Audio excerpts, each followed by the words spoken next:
Hey everybody, it is Kellen Nitro for Nitromaniac TV's Wrestling Unlimited, and it's time for the Spring 2020 Odds and Sods cast, or I guess we'll just call it the COVID cast for 2020. On the other end of the line, safely quarantined somewhere in the Canadian North, it is Moorhouse, hanging out at his house of Moor. How are you? I'm fantastic as we can be. Things are good, staying safe. Haven't died yet. Haven't died yet. That's good. That's good that you've waken up on the right side of the living. Yeah, it's a serious deal, and it is probably one of the most unprecedented things that we have ever witnessed in wrestling, in sports entertainment, in any type of entertainment across the board. Here is the COVID-19 pandemic of 2020. The last real normal show, I guess we could say, that happened, if I got it right, would be the AEW and NXT Wednesday Night War from the middle of March. I want to say March 11th was their last thing, where NXT was at the Performance Center because they had caught wind of the COVID-19 pandemic and were trying to either comply with county rules at that time that said, okay, the first wave, no more than 250, 300 people in a building. So WWE went all indie for that. And the AEW just ran their normal show, I think. I think they were in Salt Lake City or something like that. They were in Salt Lake City, which at the time, that's also where the NBA game also was being played in the same city. That destroyed the whole sports scene. Yes, that's right. That's where the one player with the Jazz tested positive, and immediately sports got shut down. Personally, I was working at a NHL game, doing a broadcast with an NHL team, while the Oilers-Jets game here in town, and that was the last game that I've worked at this point, because the season's on pause right now. Nobody's doing anything, and it's quite weird. It's quite strange. That's not true. TSN had their first sports show. Oh yes, okay. They have had Korean badminton. Really? Wow. That's how far we're reaching now. Korean badminton, of all things. Yeah, they can. Right. It was an empty arena badminton game, but it was still a Korean badminton. Korean badminton. All right. Well, anyways, so over the past month, we've seen, as it comes to wrestling centric and being wrestling centric here, we've seen this pandemic kind of cause for a lot of outside the box thinking by basically every company. First things first, nobody independent-wise is running right now across the planet. There may be, small streams of people gathering, in a training school somewhere to run matches on a Twitch stream or something like that. But other than that, there's no major shows or anything. Like, we're talking like, all the stuff that was supposedly supposed to happen over Mania break and that stuff, or Mania week, I should say, didn't happen because there was no Mania week this year. It all got basically canceled and put on hold. Tampa lost out on WrestleMania, and in one of the weirdest moves I've seen until this past week, WrestleMania ended up emanating from the Performance Center in front of nobody over 2 nights. They made mini movies out of two of the matches. One mini movie was good. The other mini movie was kind of Adult Swim comedy-esque, which was okay. But I really liked the Boneyard match, by the way. I by the end of the year, that might end up on my list of top matches of the year, just due to the fact that, I like that match. That's all. It won't be on mine. Yeah. Ever, because to me it's not a wrestling match. Well, no, but I mean, it's a movie. Yeah, I think that best angle, best movie, yes. Best match, no. I think that was one of the best things WWE has produced this year. Well, they only had two 2-3 months to do anything.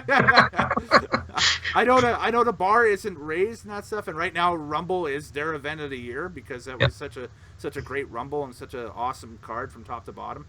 That this is just kind of like whatever. But and then the one topic that I want to lead off with is this kind of mass layoffs that they had with WWE over the past week or so. On Wednesday, we caught word that 40 in total wrestlers, behind the scenes crew, producers, you name it, all were either let go entirely, or if you believe the dirt sheets, the producers got furloughed. I'm likely to think that I think they're pretty well done ski. So we're just going to take a look at who all got released here and maybe speculate on, once everything opens up, where we can see these individuals in the future, because there is a lot of big names that ended up getting, the short end of the stick here. Unfairly the short end of the stick here. A bad time for everyone involved. A weird time because the list of essential services includes hospitals, doctors, restaurants, grocery stores, home hardware stores, fast food, transportation, computers, and pro wrestling. The last one being amended over the past week.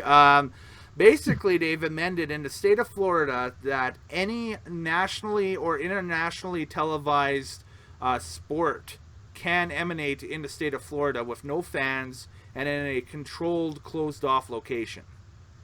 So that's the amendment right now.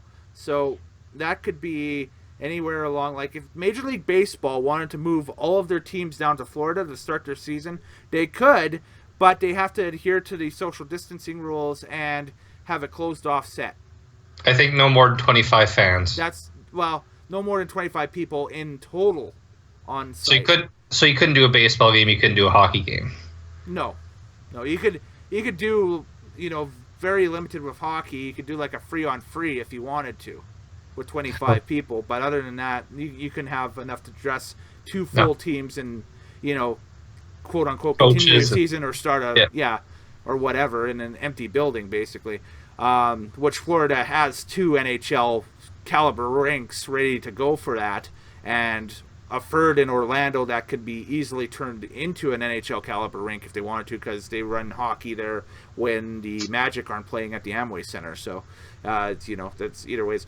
But yeah, so Vince McMahon walks out and depends on who you talk to, strikes a deal with the Republican government in the States or whoever, or Governor DeSantis in Florida. Doesn't matter. End result is pro wrestling's listed a essential resource. 2 days prior to that, Vince McMahon pulls the plug on the XFL. That's done for the season and also done for life at this point. XFL version 2.0 finish. Is it version 3? Well, maybe we'll have a version 3. We might have a version 3, but this is version 2.0. Right now, the last update I heard, he was trying to sell all the licensing and sponsorship to another investor to take over the XFL. Right, exactly. So that may be still something that we hear from, but at this point, as we record this, it's done ski. There are a lot of people that are still owed a lot of money from this half season of the XFL. I heard a story of a photographer in one of the cities that was hired by one of the teams. I can't remember which. He didn't specify which city or which team, but he said he still owed $1,000 for all of his services throughout the season. So I don't think he'll be getting that money anytime soon, but we'll see what happens. So your opinion, what was run worse, the XFL or the Alliance of America? Oh, the Alliance of American Football, no doubt. No doubt. They lasted longer, though, somehow. They did last longer, but that's because the Carolina Hurricanes owner, I forget his name, came in and bailed out the entire Tom league. Waddell, yeah. Yeah, Tom Waddell, yeah. Yeah, exactly. Whereas, I'm not sure if money... Well, money does play a factor here, but you had an owner that actually had the money to pay everybody throughout the season had this pandemic not hit, I think. Mm-hmm. I honestly think that was Vince's idea, is get the season in the bag and then, build for next year. And the quality of the football was good. It was entertaining football. They just needed to promote it a lot more on TV. I found that the promotion was a lot lacking. And I found it really weird that they didn't promote it during any of the Monday Night Raw or Friday Night SmackDown broadcasts at all. I think that's because they told stockholders that there's no relationship between the two. Yeah, but buy a 30-second ad during a commercial break. Like, come on. Like, watch some American feeds of Raw and SmackDown during that season, and there was no mention of, hey, this is what's coming up on the XFL this week. Check it out, When you watch SmackDown on Fox on Friday night, they're running all their national ads, and then they run their local stuff because it's a network or whatever. But then you might get a lower third,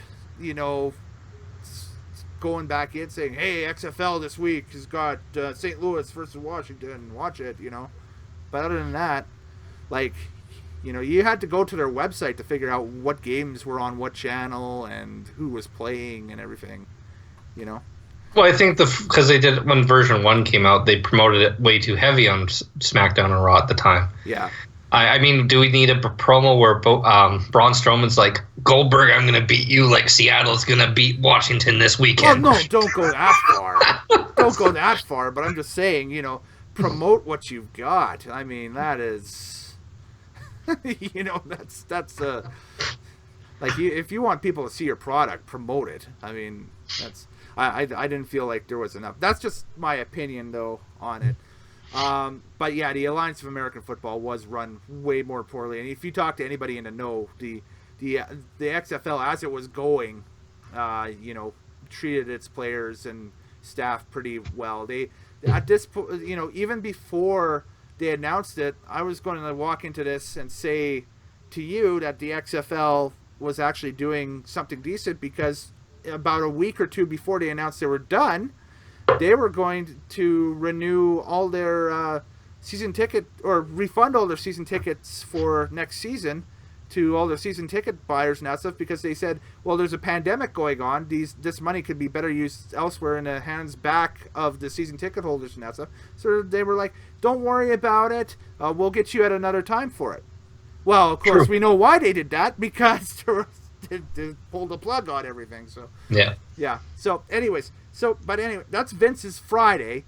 We go into the week that was onto the Monday. They do Monday Night Raw. They get the essential service waiver from the government, so they're running live TV again. Tuesday night on Vice, a documentary airs about the Nancy Argentino Jimmy Snuka thing on Dark Side of the Ring, where it is supposed, or heavily, I guess, leaned towards, that Vince McMahon bought off the Allentown Sheriff's Department right after the incident happened with Nancy Argentino, where it was, okay, sweep this under the rug, we carry on. So that's it. A few hours later, Vince is named to that pro sports startup Super League of Wonder Friends that Trump is putting together in the States to get all the sports leagues back up and running. It's basically the commissioners of the Big Four, the guy that runs NASCAR, and Dana White, and Vince McMahon. Yeah. So that goes off, and then not even a few hours after that, we get the word that, in order for WWE to maintain their profit that they wanted to make this year, which they would have maintained anyway, had they not let the 40 individuals go, we're going to let go 40 individuals because, oops, pandemic. I mean, that's just, I don't get it. I've got it at this point. It's like, if you got to let people go, and I've heard on Wrestling Observer Live and that stuff that there was a couple models where they could have kept on with what they had for a payroll and still made their dividends. It wouldn't have been a record dividend, but they still would have been in the black, and then they would have, had their roster, and they could have kept with that dividend even still in business and not even touch the building of the new building or whatever, the fund for the building of the new building for 4 years with the current roster that they have, if they don't hire or fire anybody during that, or don't hire anybody else, any other big name talent off of that over the next 4 years. Or you could even have that and go for 2 years and 6 months or something. They had like a financial expert on that was looking at it, that had a chance to take a look at, and speculate on what WWE was doing and everything. But by doing this, they basically have guaranteed themselves to have a record profit this year, which money is the bottom line with Vince. And so maybe 23 wrestlers, and some of them who are world-class talent, are out of work now. But, who cares? We make money. That's what we do. He's in his mid-70s. He needs to collect as much money as he can in the next 5-10 years. Yeah, I guess. I mean, what's his 401k? I mean,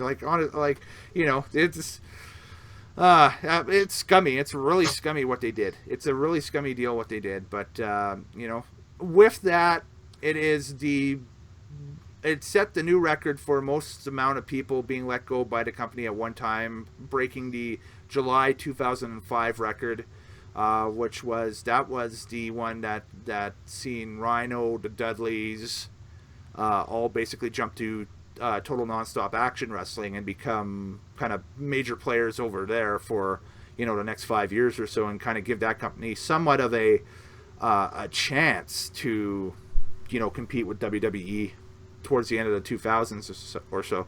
And I was on national radio on Thursday morning after it had happened, and I basically stated that this is a move that we are going to hear reverberations of 5 years from now, because this is probably the biggest talent, I guess, I don't want to say bloodletting, but it's the biggest talent dispersal we've seen in quite some time. And no doubt that there's going to be one or two of these guys or girls in this group that are going to go on and be major stars elsewhere.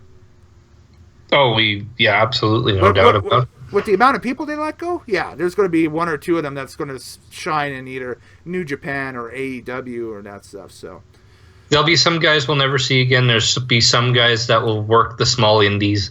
Some guys will get jobs with bigger indie companies. Some will get Japan jobs. Some will get AEW jobs, Ring of Honor jobs, TNA jobs, etc., etc. Yeah. Some will return to WWE at one time. That's right. So with that being said, we it's something that I played around in my mind. Should we do this? Should we not do this? Whatever. But I figured it's a pandemic. It's fun. It's not fun outside. Let's have some fun on the webs. Let's speculate where these people will end up or be within the next 1 or 2 years or so. So Moorhouse has a list, as he always does, of the talent that got let go.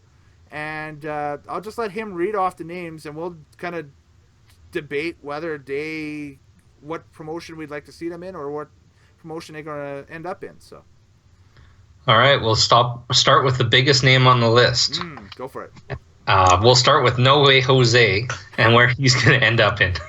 No Way Jose will end up doing a bit of an indie run, I think, once the indies open back up. I know that there's probably a few inquiries for him to do some independent things, much like there was for Adam Rose after he got let go. Whether he ends up in a major promotion or not will be up to him. I think he's young enough to end up in a place like Impact or Ring of Honor under a similar gimmick, but maybe not the same. But this also allows him to kind of reinvent the character a little bit too. So we may see him down the line. He's young enough that I think we'll see him down the line somewhere doing something.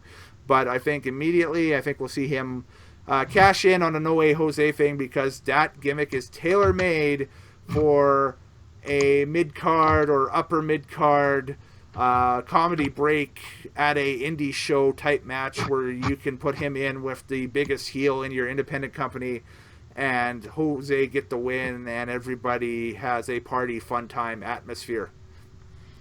No, I agree. I think he's going to be... he'll have a name change. He might have more of a serious character. Yep. I actually see him going down to Puerto Rico, maybe. Oh, that'd be cool. Working with the Colons. Yep. I can see him maybe refining. He might still have a fun gimmick, but it won't be anywhere as goofy as the WWE version of it. Mm-hmm. What else you got? 1 second here. I'm just trying to organize a bit better. How do I make a new note? There we go. Okay. And I lost my list. This part will not make the video. Oh, come on. This is great TV. Great TV. That's the one thing about the pandemic that I'm kind of okay with is a lot of the YouTube guys I watch do their self-owned videos. So there's not going to be really any change to that. Well, here's the thing that I kind of love is for the past decade or so, I've been creating content from my house. So, you know, and I know that people that I work with in the broadcast industry and that stuff have kind of scoffed at that a little bit and laughed at it. It's like, well, look at you now. Where are you broadcasting from? You're broadcasting from your garage, aren't you? And I don't have to change a thing. Exactly. So I love that.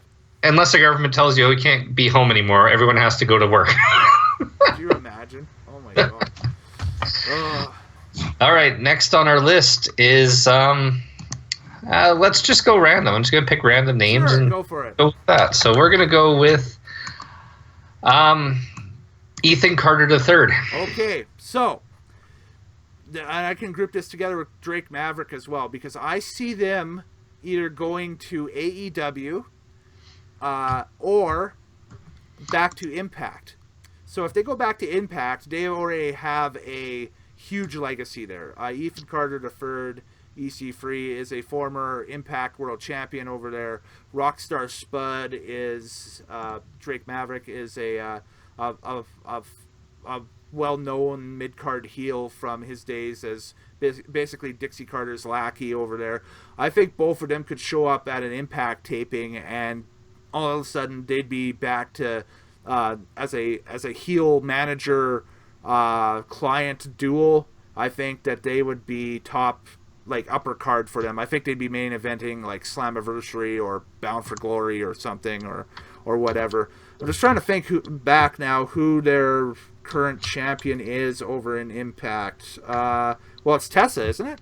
It's Tessa still, yeah. It's still Tessa. So yeah, I think you could have a lot of fun with Tessa as a face versus, you know, full-on heel Ethan Carter III and Rockstar Spud as his manager. I think that would be, you know, that's perfect. And you can move Sami Callihan down the card with, you know, somebody else if you want to, you know, and kind of work off of that. That's if they go to Impact. If they go to AEW, I can see them doing much the same thing, except that they'll be more mid-card. I think that I could see them potentially... I could see Ethan Carter being potentially Sean Spears' tag team partner.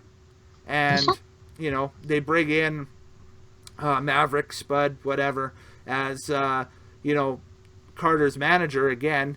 And, you know, Tully Blanchard can basically say, hey, I brokered a deal. You know, this is a winning operation. The Horsemen were a winning operation that, yes, there was one mind, but there were 5 people that were trying to make this thing work. So, therefore, I'm bringing in, you know, a guy with a manager to make this thing work and, you know, let them go after the tag titles. Let them go after, maybe that's the team that goes after, once this all opens up, Omega and Hangman and the AEW tag titles, right? So, there's a ton of options there, but I think that EC3's options are best, you know, with Spud, with Drake Maverick, and the same with Maverick. I think there's a ton of chemistry there as, again, a heel manager client combination. That's yeah.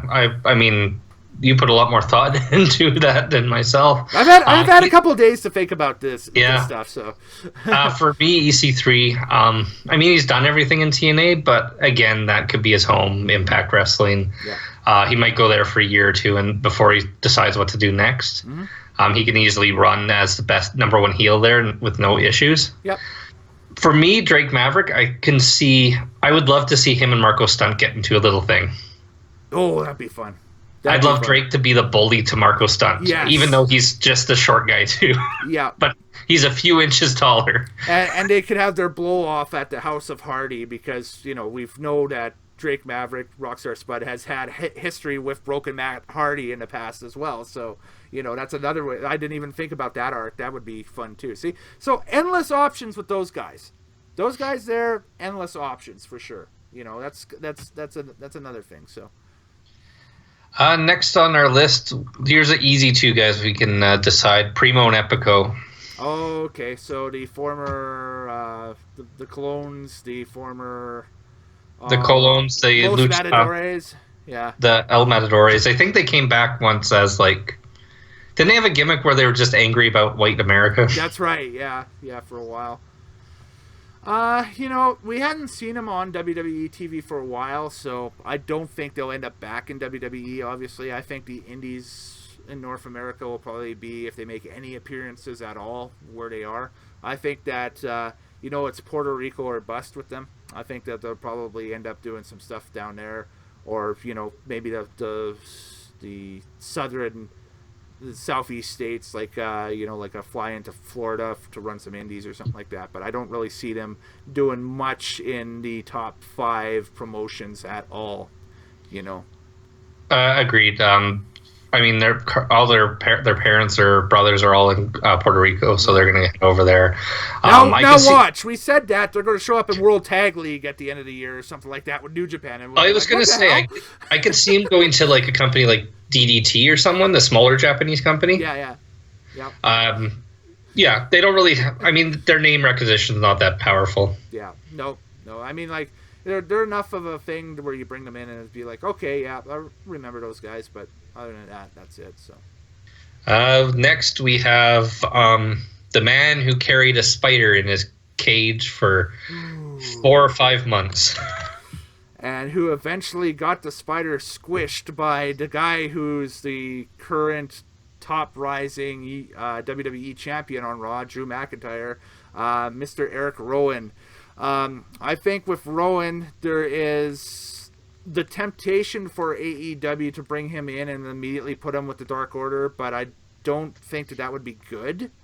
I think that you want to try and make Brody Lee his own entity now, as kind of this version of Vince almost, kind of a parody of Vince himself, and then on top of it, like I guess an L. Ron Hubbard that kicks ass. If that makes sense. Because the Dark Order is essentially Scientology. I'm sorry, folks. That's what it is.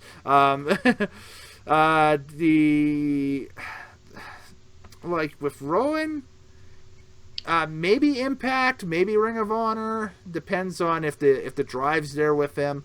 I wouldn't be surprised to see him kind of step out of the industry for a while and maybe just refocus, because he's got his hands in a lot of other stuff too. Like his Instagram is a lot of fun to follow and that stuff, and he's got a lot of things happening on the West Coast, like in Oregon and in Washington State and everything. I think he does a lot of the strongman competitions. He does too, yeah. So if he does wrestling, I would love to see him in All Japan, not New Japan. Oh, wow. Yeah, okay. All Japan needs more Gaian guys, because they only have the one right. Yep. So he could definitely be more of a Stan Hansen type of fighter over there. He definitely could. I mean, that's a spot where heck, Albert went over there and he came back as Giant Bernard, right? So, or Lord Tensai, I guess is what it was, and it worked for a few months until Cena killed him off. But hey, there we go. But that's the deal. All right, cool. So. Next, we have Zack Ryder. Okay, so Ryder, if there is any guy who would be destined for AEW in some way or form, it would be Zack Ryder, because him and Cody are buddies. Him and Justin Roberts are buddies. He has a lot of people that Jericho. I think him and Jericho are buddies too. Jericho is buddies with him and that stuff. I think it's Matt Cardona is his shoot name, his real name. I think him and Brian Myers may look at maybe doing their own stuff for a little bit, but I think that you could probably group them in and bring them back in if AEW needed a babyface tag team. That would be a surprise to take on like a heel tag team champions at a show or something like that eventually, or something, and get a real decent pop from the crowd. But I think that Matt, aka Zack Ryder, is definitely destined for AEW because, I mean, his girlfriend worked All In because Zack Ryder was contracted with WWE. If this would have happened 2 or 3 years ago, Zack Ryder would have been on that All In card. So. Though you got to remember, without Zack Ryder, without his YouTube creations 10 years ago, there would be no in the Elite. There would be no AEW. That's right. Yeah, there would be no just no social media, whatever, online. Wrestlers. He opened the door for wrestling to have web content. Yep, exactly. So I've like I said there, and I mean, we might as well knock him off too because they were so closely related here. Brian Myers, he runs the Creative Pro Wrestling Factory in New York. Such talent as Chris Statlander has come out of that school, and she's got a huge run happening with AEW. So I would think that Brian will go back to. I think definitely goes back to doing that, running the school.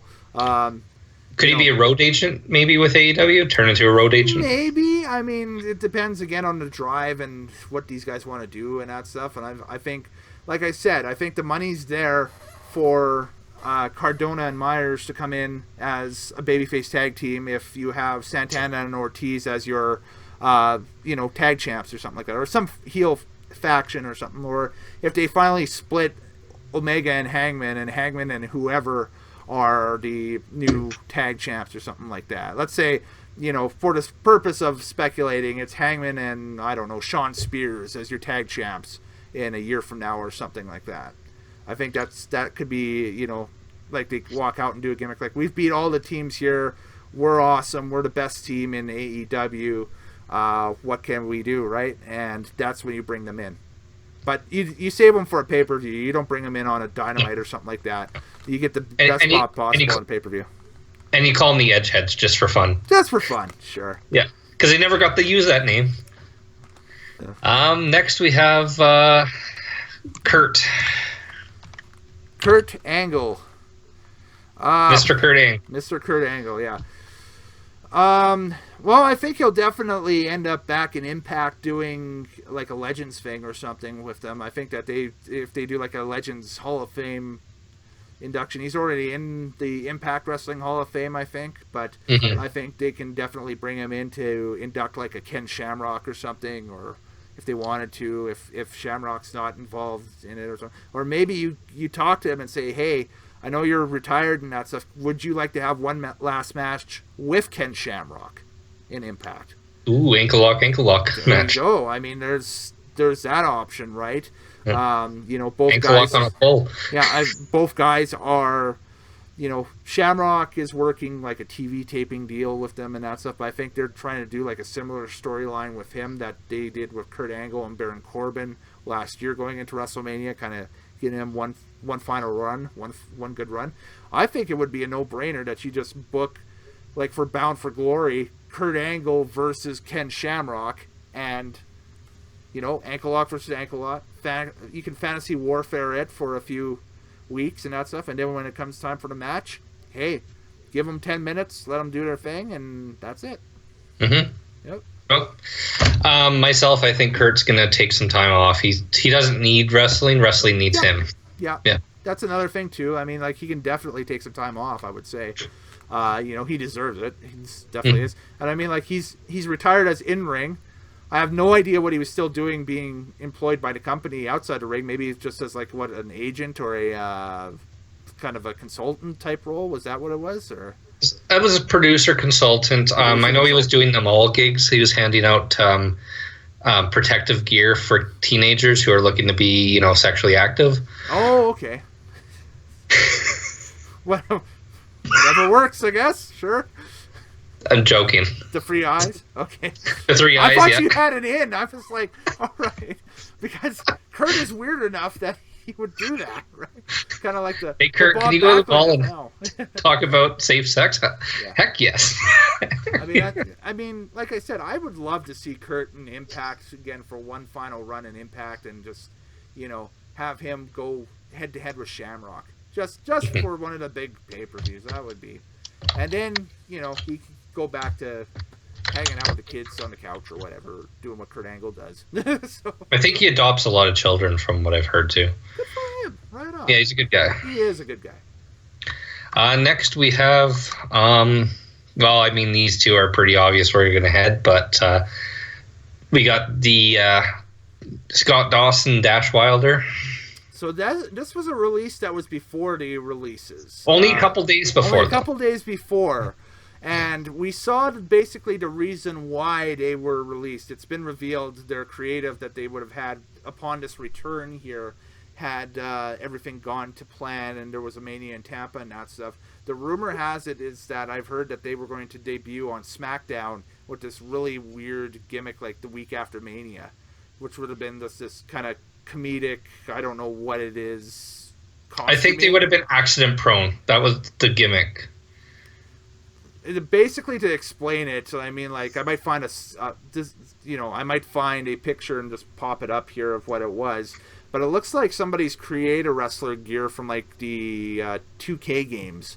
But if you were going to like dress the Revival up as like, Macho Man Savage from the WCW era or something, or mix him up with like Spanky Kendrick from like 09 or whatever. It was just I can't really explain it. It's just more like a rave bro type gimmick, if it makes sense. And part of me thinks that was done on purpose to bury him so they wouldn't have a lot of respect. Absolutely, yeah. This was, they were going to be done within a year anyway. Just bury them for the rest of their contract, and then they're not useful for us. So, and I think I know what your speculation is. And I'd be dumb not to go with it. Yeah, eventually, for sure, AEW. Because they're going to Jacksonville. They've always teased that match with the Young Bucks. They want that match with the Young Bucks. And right now, AEW is the promotion where the Young Bucks are. So, I mean, hell, they run the tag team division in the promotion. So, I think once this is all done, it's not going to be right away. But I think once this is all done and we're back to some semblance of getting large groups of people or even moderate groups of people together in buildings to watch pro wrestling again and that stuff, I think that we might see Cash and Dax now, I guess is what they're calling Dax and Cash, yeah. Dax and Cash are going to be hitting up whatever AEW major pay-per-view it is and coming in, as a tag team. I don't know how you would do it. I'm not sure if it would be a thing where you'd bring them in with a manager or without a manager. No, I don't believe that Cornette is going to come in. I'm sorry, not in AEW. There might be a chance of something like that happening if like they move to do NWA. If they do like an NWA round of tapings or something like that in between. I think you could probably see them do that, and then everybody gets their fantasy out of the way of saying, hey, Jim Cornette, coaching these new kids who are doing an old school tag team gimmick with the satin jackets and whatever. And then those guys move on to AEW and blah, on and on. So yeah, you got to remember, Corny, Cody, and Kenny and the Bucks hate each other. There is a lot of there's a lot of vitriol on the management side of AEW towards Jim Cornette, and basically anybody who supports Cornette's, I guess, the cult of Cornette or whatever they call it, just with that mentality is what pro wrestling is supposed to be. A lot of people are like, no, that's not what it is. So come on, we gotta bring back the Midnight Express. That's the best wrestling, motherfucker.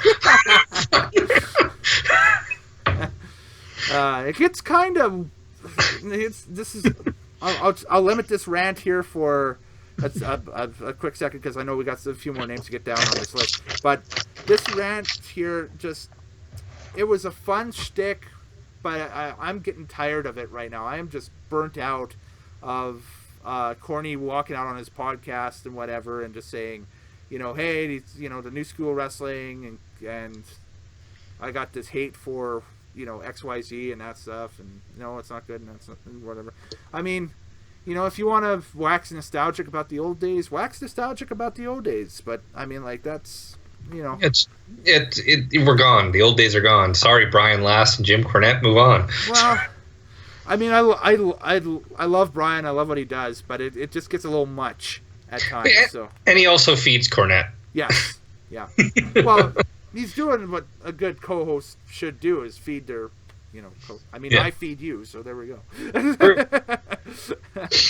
All right, so we have a sad one next. We have the Kanellises. Okay, yeah, this was a real sad one because I think Maria was still on her maternity leave for the second. I think it's their second child they had. Yeah.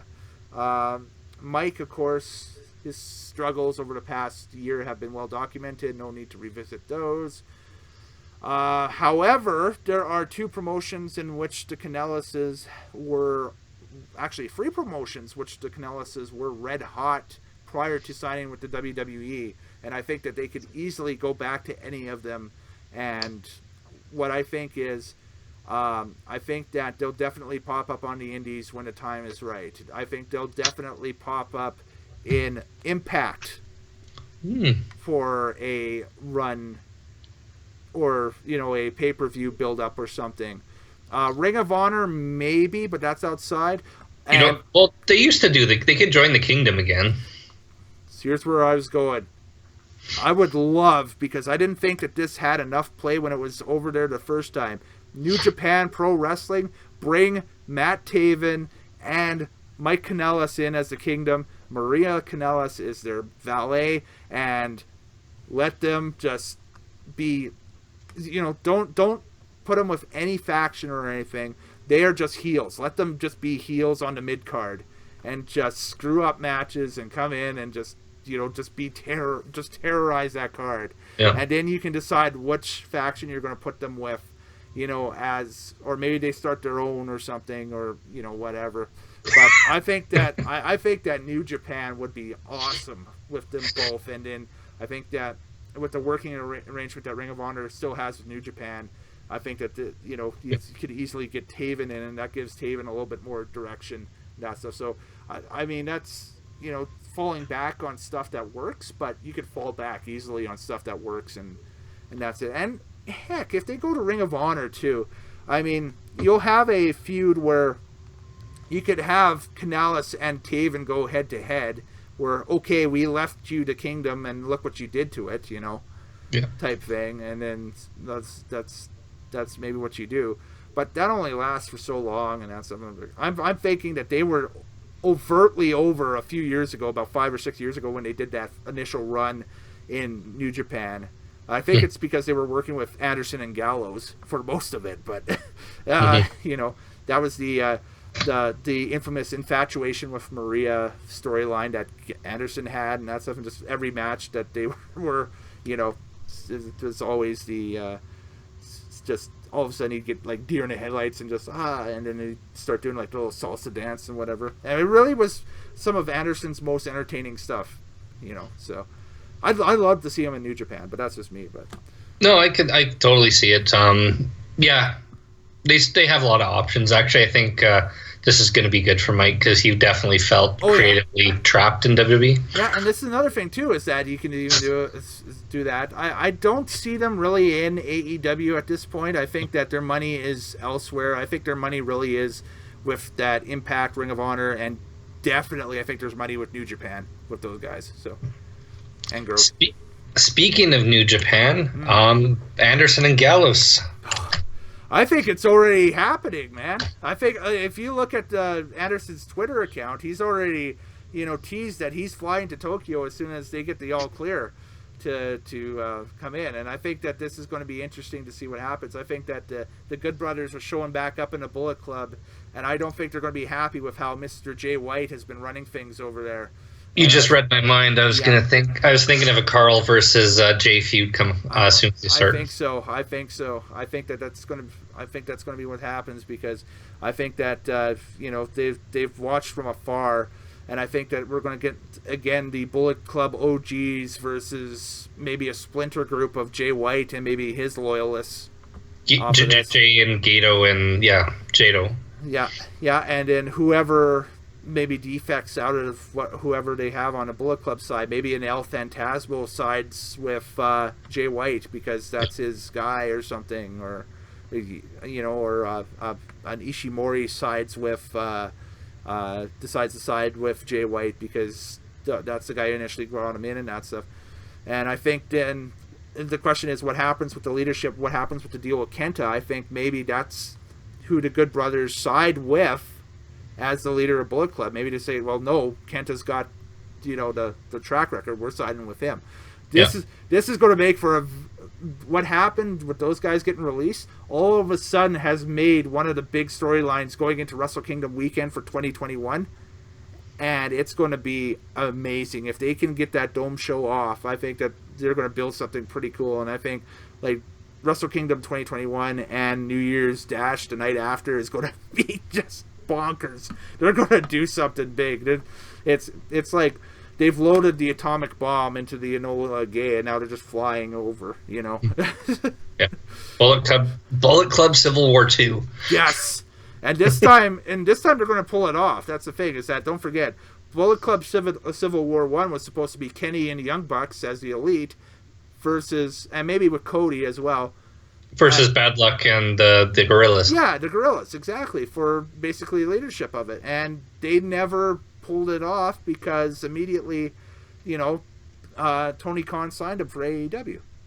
Yeah, so they were just kicked out of the group. Yeah, so they just, it just wrapped up with a bunch of squash matches at Wrestle Kingdom that year, which was kind of sad, but, But yeah, I'm looking forward to. I think I can also see Luke and Carl going to AEW as well. Oh, okay. Yeah. Yeah. Yeah. Just as because AEW tag team scene is hot. Like it's probably the best tag team scene in wrestling right now. Feed the trolls on the internet thinking, oh, working relationship between New Japan and AEW. Look at this. No, we know the truth. Switchblade Jay White's going to show up at Double or Nothing. Oh, and he doesn't. No, exactly. Next, we have a guy who I think this is the end of the road, and that is Aiden English. I think so too. I honestly think that he can get a job though as a color commentator with any of the smaller indies, especially in the Northeast. I mean, that's a guy that could probably fit in with like a group like Chikara as a color guy, or a AIW or whatever, or anything in the Chicago area basically. But hey, him and Shaul Guerrero are married. They've got their lives ahead of them and that stuff. Yeah, this is a guy that probably could set aside the wrestling business for a little bit and then go on. Maybe you see him down the line in the Ring of Honor, I would think. Him and Simon Grimm maybe re-tagging together, doing that. I think the only way that they would get even a sniff at AEW is that if the Bucks think that him and Simon Grimm have any chemistry with Leva still, because that was the best iteration of the Vaudevillains, I think, in WWE. The only problem is there wouldn't be any we got the Vaudevillains, and people would be like... It'd be a moderate pop at best. Yeah, it'd be a very moderate pop at best. So, yeah. So, yeah, he's got his own deal now, too, with the blog with the whiskey tasting and stuff like that. So, he's doing fine. He doesn't need wrestling at all. No, he's, he doesn't. If he shows up in a Ring of Honor, cool. That'd be about the size. Maybe a Ring of Honor. I don't know if Impact would take a run at him or not. Again, it might be a deal where they might bring him in as like a mystery tag team thing with Simon Grimm or something, and that's. But it'd be a one-time appearance. That would be it. But that's basically it. So. Yeah, and the pop, he wouldn't his pop is like, oh yeah, I remember him. Yeah. Yeah. They were good ones anyway. And here's another guy that I think's also hit the end of his road, and that's Eric Young. Yeah, sadly. However, I think that with EY getting the release, I think Impact is a no-brainer for him. I think he goes back to Impact, and I think now they could really treat him, as a legend over there. Maybe they give him the Impact Hall of Fame induction. Maybe he has a couple of strong feuds with the young kids on that roster. A producer, I think. Definitely a producer role. I'd love to see EY and Ace Austin tear it up. I think that both of them could put together a really entertaining program. just because I find that Ace works his best with established talent. It's been proven with that. And I think that, I think Impact would be where he goes. I mean, that's it. I think that's home for him. I mean, D'Amore is the guy who brought him into the business, and he's one of the guys running Impact right now. So true. Young's been there. He's been WWE for 5 years. Everything else has been TNA. Fair enough. So that's his home. Yeah. Here's a guy who's I've seen on Twitter. He's more than excited and happy to test the Indies for the first time in his life, and that's Heath Slater. Yes. Yeah, he seems like he is going into this with a really awesome mindset, and that's good for Heath. I think that's a guy that you could see from anywhere from the NWA to Hollywood to, wherever. NWA, yeah. I think him and NWA would be amazing with that group of people that they got. I think that you put him in a feud with, say, a Nick Aldis, even for the title. That's how good he is. I think that would be great. Maybe that's the guy that they bring in after Marty, to challenge for it. That would get a little bit of a pop. With that, I think I'd love to see him in Impact. I think he'd make pardon the pun, an impact in Impact. I think I'd love to see him in Ring of Honor even. It's so tough to speculate with that dude, but there's got to be an NWA run with him. There has to be. I can see him in NWA. I can see him maybe doing a little Japan, MLW. Yeah, that's a promotion we haven't even talked about yet today. Is MLW. I think that's also a real logical spot for a lot of these guys too, to maybe sign a 1-year deal while they try to figure out what they're going to do. Yeah. But this is also, I don't think, the last we've seen Heath in WWE. Yeah, that's true. I think that all 3 members of Free MB have ended up being released and returned, right? So, and upon their returns, what has happened? Jinder Mahal, WWE champion. Drew McIntyre, WWE champion. Heath Slater, WWE champion. Yeah. Maybe not WWE champion, but I could see him with the Intercontinental belt in about 5 years. And then in 15 years, we're inducting the 3 Live crew, or not 3 Live crew. Wrong companies. 3-man band into the Hall of Fame. The Free MB, the most prolific wrestling trio in history. Yeah, could you imagine? Just, oh my God. Ah, crap. Anyway. Next, we have a guy who has a lot of struggles, and that's Lio Rush.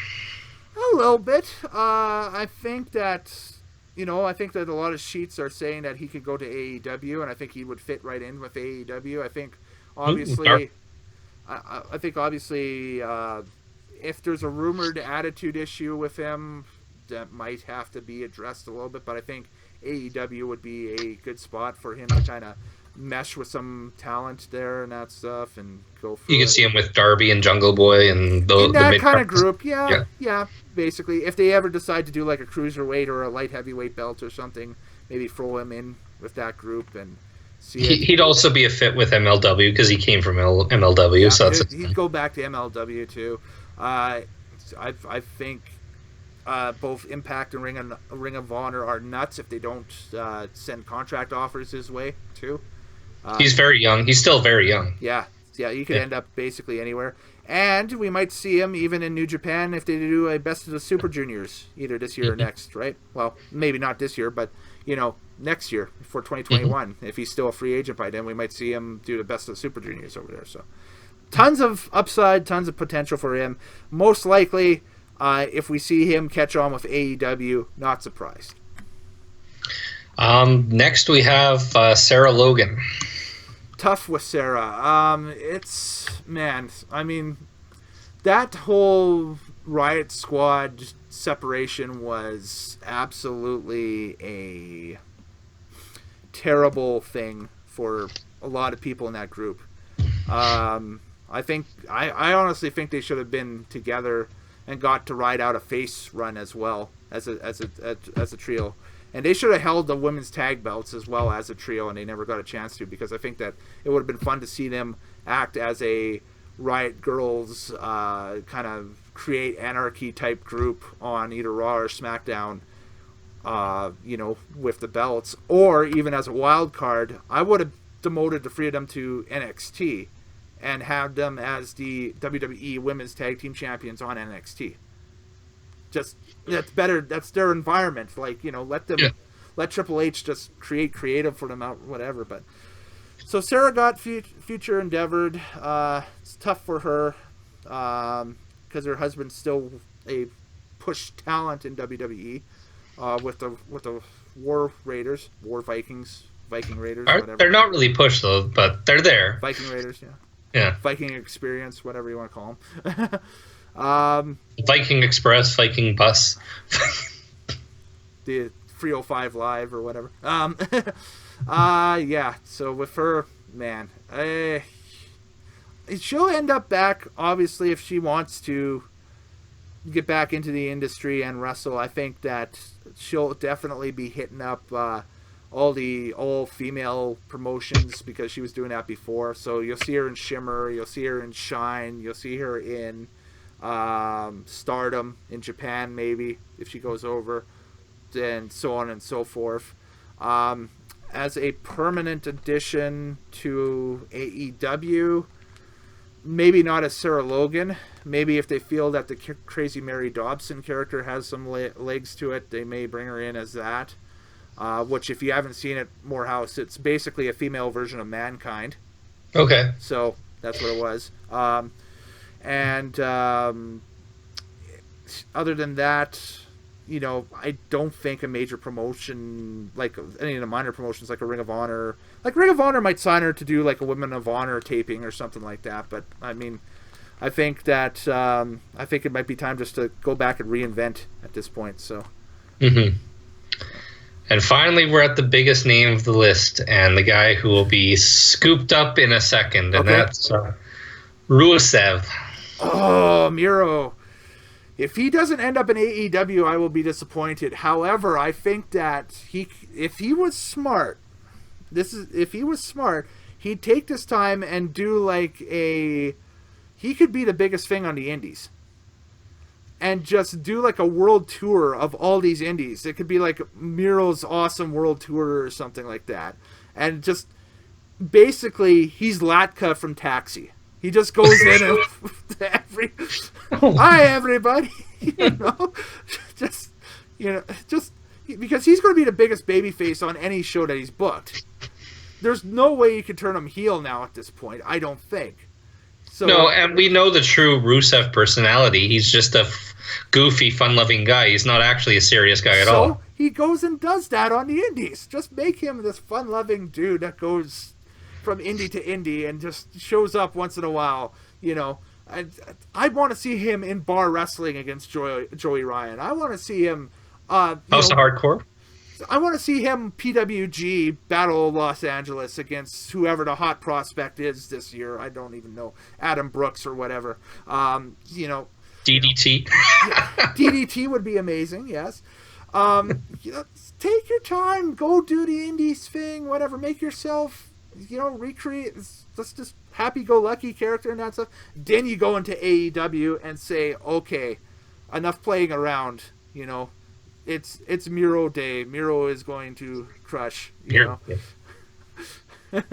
So that's what I'd love to see myself. I'd just take a year, go have fun, enjoy yourself. Once everything opens back up, just chill, be the dude. I mean, your wife's still bringing in the WWE paycheck, so if you want to travel, go take bookings wherever, and then finally, talk to AEW and say, hey, listen, this is what I've been doing the past year. Let's try and make something serious out of it. I wouldn't go to AEW right off the bat. So you're thinking more like a Broken Hardy type thing where he toured around as the Broken Hardy character. I think that, yes, definitely. I think that would be perfect for him. And I think, he's got so much swag, too, and that stuff that he could probably get some roles as the big beefy foreigner in some comedy movies in Hollywood too. So maybe he goes acting. I can't believe you want him to do a Latka gimmick because that's. I would love that. I would love that. That would be awesome. I don't know if he would love it, but Just have him show up as like a mystery participant at like the Battle of Los Angeles or something like that. Just a super serious wrestling tournament. He just walks out. Just, hi everybody, and He's a what's his career? So he's a wrestling taxi driver. Okay. It doesn't have to be that. Just this, just this goofy foreigner. That's it. Just. I want to see the YouTube series of Rusev Does America. So you want him to be like the Raj Rougeaus, where he's an all-American boy. Eventually, at the end, that would be awesome. Yes. But he is kind of funny because he bought a house in Nashville. He has all of a sudden become a big Nashville Predator fan. They have season tickets. Yes, they're. They are confirmed that I have friends in the industry and that stuff that have actually sat down and have had adult beverages with Miro and Lana at the games post game and that stuff, and they are just down to earth people. Like, I mean, Maybe you could do the farmer gimmick from Southpaw. I'm gonna go back and rewatch that now. That's gonna be what I'm gonna watch tonight while I'm editing this. But yeah, he bought your farm. He challenged you. What do you have to say about that? Yep. By the way, apparently the Southpaw Regional Wrestling DLC has got mixed reviews for WWE 2K20. So I know that you had mentioned you had just picked it up. I think it would be worth picking it up and just for the lol factor of it. I don't know how cringeworthy some of the gimmicks are, but I looked at the character list for that pack, and the only one that's actually from the videos is the Tyler Breeze one. Yes. Character. Yeah. Which is awesome. If you can play. I can't remember the name of the character, but it's basically just Vince McMahon scaled up 15 degrees. He's like $1 million man, but he only has like $10,000. That's right. Yeah, the small town $1 million man. Yeah. Yeah. Exactly. So. I bought the farm. Yeah, exactly. So. And he brings a sea monster too. Yeah. That's a sea monster. So, that's good stuff. But and he also bought the New Day's Voodoo guys to curse the Miz on his match with the Miz. So basically, that brings us to the end of the show. We would talk about some of the other stuff that is going on in the pro wrestling industry, but there's not a whole lot going on right now. So well, it's quiet. I mean, I follow the dirt sheets and the Reddits, and maybe there's 1 or 2 articles a day right now. When it was hot, there's like 10 to 20 articles a day. Yep, exactly. So, I mean, there's not much else to say.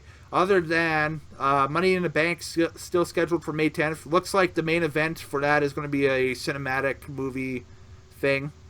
Climb to the top of the Titan Towers. It sounds like that they've already shot it or have been shooting it with those involved. It's going to be interesting to see what happens. I basically think a lot of people are saying, oh, it's going to be like Die Hard. I'm picturing it more as like a comedy. So it's going to be like Rat Race, basically. If you remember that movie with Rowan Atkinson and all those guys from the early 2000s. I think Cool J was in that. I hope. Have you ever seen the old Attitude commercial when they filmed it at Titan Tower? Yeah, the Super Bowl ad, yep. I hope they do some of that. And when they're walking through, they see like Val Venus reading the paper still in his wardrobe. Yeah, just bring back the old guys for a payoff or something. It's like, hello, everybody. You can have Kane drinking a coffee by the water cooler. I've just been standing here since 2005. Yeah. Hey, Sean Morley's not doing anything other than complaining. Well, apparently he's got stock in a lot of marijuana dispensaries now and that stuff because he was pro marijuana before that was that was vogue. So yeah, he does a lot with marijuana. His opinions are also confrontational. Confrontational. They're not Dustin Penner level, but they're pretty bad. Yeah, a little tinfoil hat, but so that's how it goes. Yeah, but May 10th, Money in the Bank still a go. Like I Double said, or Nothing still good. Double or Nothing still good. Yep, they're going to start billing for that. I guess they've already got a main event figured for that because there's different rumors saying that that's where the Blood and Guts match will finally happen. with that, and that was that advertised quote unquote war games thing that they were doing with the Inner Circle and the Elite. I think they had to move it from Vegas, so we don't know where it's going to be filmed. It'll probably be at Daly's place in Jacksonville, I would think. Because they have the Florida ruling where they can run now again. So and they have enough floor space, I think, there too, where they could set up 2 rings to put the cage down if they wanted to. If and it's a giant outdoor amphitheater, so there's not really a roof to it. That's potentially a way to go with that. It'll be interesting. They could go to Dana White Fight Island. That, thankfully, is not a thing anymore. And, so that's pretty much it. So I am going to cut this short because my camera is slowly running out of juice. So, Moorhouse, thanks again for jumping on, my friend. You're welcome. Check me out at House of More on Twitter. I'm Kellen Nitro. Later days, happy wrestling watching. Thank you very much for stopping by and checking out this video. You can follow me on Twitter at Kellen Nitro. All our socials are down at the bottom. Folks, stay safe, stay inside, and if I can leave you with one last thought here, the independent wrestling promotions, this is as time as of any to support them. And the one best way you can support them is a lot of them have video on demand services. Go to your favorite indies website and sign up for those services. I'm talking Progress, I'm talking WWN Live, I'm talking independentwrestling.tv has a whole bunch of them. I'm talking Fight TV has a bunch of old pay-per-views from GCW and so on and so forth. Heck, even locally, look around. I bet you 10 to 1 your favorite indie has its stuff available either on demand or somebody will drive a DVD physically to your house and hand it over to you. Support, support, support. That's what they need right now. Capiche? You get? Okay. Bye, everybody. I'm Miro from Taxi. This is why you're not on Creative. That's why Creative has nothing for me. All right.